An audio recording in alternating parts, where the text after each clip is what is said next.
উৰিয়াম ঘাটৰ পাছত এবাৰ মেৰাপানী সীমান্তৰ ২ নং নেঘেৰী বিলত উচ্ছেদৰ বাবে সাজু হৈছে গোলাঘাট জিলা প্ৰশাসন। ৮ আগষ্টত পুৱাৰ ভাগৰ পৰা অঞ্চলটোত চলিব প্ৰশাসনৰ উচ্ছেদ অভিযান। ইতিমধ্যে ৮০% লোকে বেদখলকৃত ভূমি ত্যাগ কৰি অন্য স্থানলৈ ৰাওনা হৈছে। এতিয়াও ২০% লোকে অঞ্চলটোত বাহৰ পাতি আছে। সীমান্তৱৰ্তী অঞ্চলটোত ৩০০ বিঘাৰো অধিক ভূমিত বেদখল কৰি চলাই আহিছিল ৰাজত্ব। ৪০টা পৰিয়াললৈ গুৱাহাটী উচ্চ ন্যায়ালয়ে দিয়া অতিৰিক্ত সময়সীমাৰ ম্যাদ ৭ আগষ্টত উকলিব আৰু ৮ আগষ্টৰ পৰাই প্ৰশাসনে চলাব উচ্ছেদ অভিযান। আৰু এই মুহূৰ্তত উচ্ছেদ চলাবলগীয়া সেই স্থানৰ পৰা আমাক পৰিৱেশ দেখুৱাব হিৰণ্য গগৈয়ে।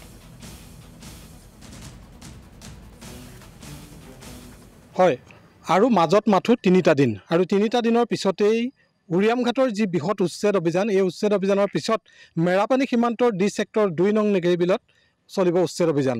ইতিমধ্যে প্ৰশাসনৰ লোক, বন বিভাগৰ লোক হস্তমূৰ উঠাৰ লগতে সাজু হৈ উঠিছে সীমান্তত নিয়োজিত CRPF বাহিনীৰ লগতে গোলাঘাট জিলা প্ৰশাসন। মই বৰ্তমানে উপস্থিত আছোঁ ২ নং নেঘেৰী বিল অঞ্চলত আৰু সামগ্ৰিক পৰিৱেশ মোৰ সতীৰ্থই দেখুৱাব যে আচলতে ২ নং নেঘেৰী বিলৰ ৩০০ বিঘা ভূমিত যি অবৈধ নাগৰিক বা সন্দেহযুক্ত লোকসকলে বেদখল কৰাৰ অভিযোগ তুলি বন বিভাগ বা অসম চৰকাৰে ইতিমধ্যে তেওঁলোকক জাননী প্ৰেৰণ কৰিছিল আৰু এই জাননীৰ ম্যাদ ইতিমধ্যে কালি অতিক্ৰম হৈছে আৰু ইয়াৰ পাছতেই জিলা প্ৰশাসন তৎপৰ হৈ পৰিছে উচ্ছেদৰ বাবে।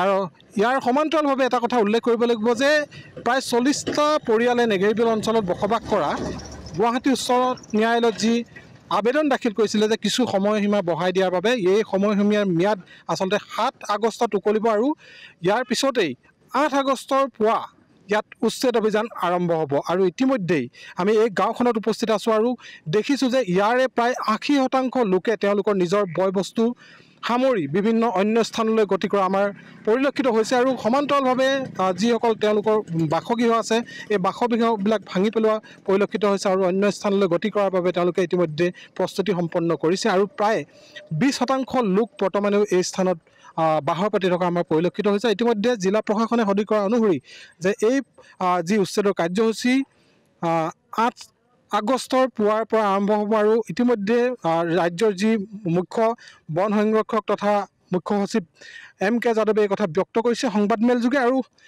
এই মুহূৰ্তত আমাৰ মাজত ইয়াৰে স্থানীয় কিছু সংগঠনৰ নেতৃবৰ্গ আছে, আমি তেওঁলোকৰ পৰা জানিব বিচাৰিম যে সময়সীমা মাত্ৰ মাজত ৩টা দিন বাকী আছে, জিলা প্ৰশাসনৰ উচ্ছেদ চলিব, কি ক'ব এই লগত?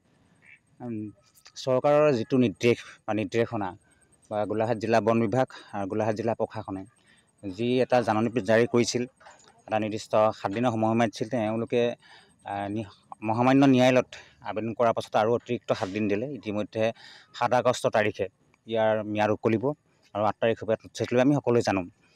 কথা হ'ল ন্যায়ালয়ৰ যিটো নিৰ্দেশ আৰু তেওঁলোকে কৈছিল ন্যায়ালয়ৰ পৰা যেতিয়া সময় বিচাৰিছিল তেওঁলোকে নিজে নিজে ইয়াৰ পৰা গুচি যাম বুলি কৈছিল। আৰু আমি ইয়াত উপস্থিত হৈ যিটো দেখিছোঁ প্ৰায় ৮০% মানুহে নিজৰ নিজৰ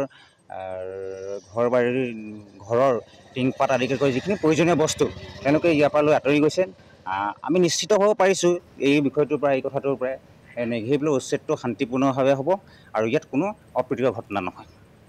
হিৰণ্য গগৈ, আপোনাক এই মুহূৰ্তত ধন্যবাদ জ্ঞাপন কৰিছোঁ। আপুনি উচ্ছেদ হ'বলগীয়া স্থানৰ পৰা নেঘেৰী বিলৰ পৰা পৰিৱেশ দেখুৱালে আৰু ইতিমধ্যে আমি দৰ্শকসকলক জনাইছোঁ যে প্ৰায় ৮০% লোকে নিজৰ ঘৰ বাৰী ভাঙি প্ৰয়োজনীয় বয় বস্তু লৈ সেই স্থান ত্যাগ কৰিছে, কিন্তু এতিয়াও ২০% লোকে সেই স্থানতেই আছে।